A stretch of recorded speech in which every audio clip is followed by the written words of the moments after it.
முன்னேற்றத்திற்கும் குழந்தைகளின் எதிர்காலத்திற்குமான ஆட்சி திமுக ஆட்சி என புதுக்கோட்டையில் வாக்காளர்களுக்கு நன்றி தெரிவிக்கும் நிகழ்ச்சியில் கனிமொழி கருணாநிதி எம்பி கூறினார். நாடாளுமன்ற தேர்தலில் இந்தியா கூட்டணியின் சார்பில் தூத்துக்குடி தொகுதி திமுக வேட்பாளராக போட்டியிட்ட கனிமொழி கருணாநிதி எம்பி அமோக வெற்றி பெற்று 2வது முறையாக தூத்துக்குடி எம்பி ஆனார். இதனையடுத்து ஓட்டப்பிடாரம் சட்டமன்ற தொகுதிக்குட்பட்ட பகுதியில் வாக்காளர்களுக்கு நன்றி தெரிவிக்கும் நிகழ்ச்சி நேற்று நடைபெற்றது. அப்போது புதுக்கோட்டை குமாரகிரி ஊராட்சிக்கு வந்த கனிமொழி கருணாநிதி எம்பிக்கு தூத்துக்குடி தெற்கு மாவட்ட திமுக சார்பில் மத்திய ஒன்றிய செயலாளர் KKR ஜெயக்கொடி தலைமையில் உற்சாக வரவேற்பு அளிக்கப்பட்டது. தொடர்ந்து புதுக்கோட்டையில் புதுப்பிக்கப்பட்ட கலைஞர் அரங்கை கனிமொழி கருணாநிதி எம்பி திறந்து வைத்து பார்வையிட்டார். பின்னர் பேசிய அவர், பெண்களின் முன்னேற்றத்திற்காகவும் குழந்தைகளின் எதிர்காலத்திற்காகவும் மக்களின் உரிமைகளுக்காகவும் தொடர்ந்து செயல்பட்டு கொண்டிருக்கும் அரசு முதல்வர் மு.க. ஸ்டாலின் தலைமையிலான திமுக அரசு. அதேபோல் பள்ளி குழந்தைகள் ஆரோக்கியமாக படிக்க வேண்டும் என்பதற்காக இந்தியாவிலேயே முதலாக காலை உணவு திட்டத்தை செயல்படுத்தியது திமுக அரசு என்றார்.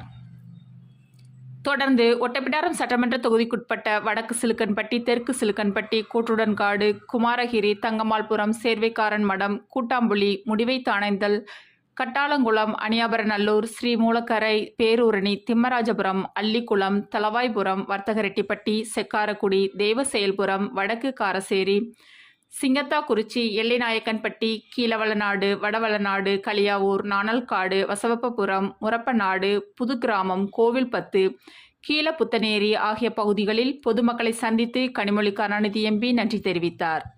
செல்லும் இடமெல்லாம் அவருக்கு திமுகவினர் மற்றும் பொதுமக்கள் உற்சாக வரவேற்பு அளித்தனர்.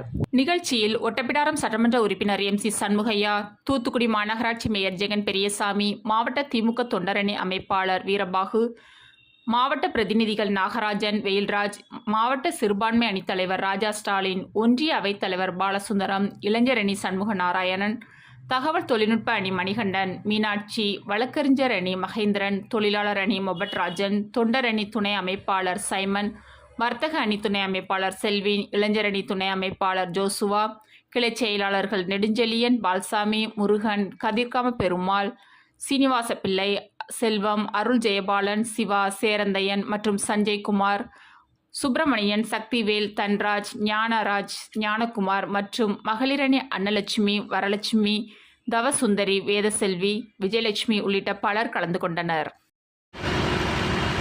தூத்துக்குடியிலே நாடாளுமன்ற தேர்தலிலே 2வது முறையாக போட்டியிட நம்முடைய முதலமைச்சர் அண்ணன் தளபதி அவர்கள் எனக்கு வாய்ப்பளித்தார்கள். அந்த வாய்ப்பை பயன்படுத்தி உங்களிடம் வாக்கு கேட்ட போது உங்களுடைய அன்பால் எனக்கு வாக்களித்து 2வது முறையாக மிகச்சிறந்த ஒரு வெற்றியை பெறுவதற்கு வழிவகை செய்த இங்கே இருக்கக்கூடிய சகோதரர்களுக்கும் சகோதரிகளுக்கும் என்னுடைய மனமார்ந்த நன்றியை தெரிவித்துக் கொள்கிறேன்.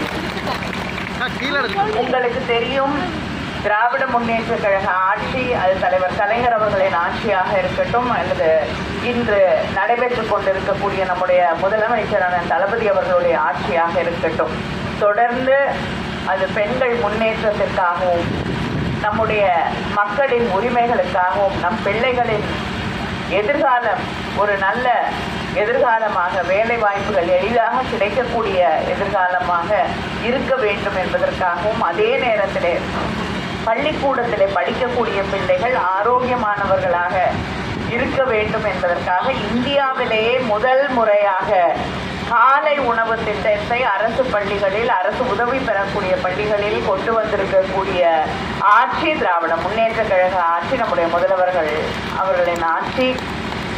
அந்த வழியிலே தொடர்ந்து உங்களில் ஒருவளாக நின்று உங்களோடு தொடர்ந்து பயணம் செய்வேன், உங்களுக்காக பாடுபடுவேன் என்ற உறுதியை நான் மீண்டும் உங்களுக்கு வழங்குகிறேன். உங்களுடைய ஆதரவிற்கு என்னுடைய நன்றியை மீண்டும் தெரிவித்துக் கொள்கிறேன். நன்றி, வணக்கம்.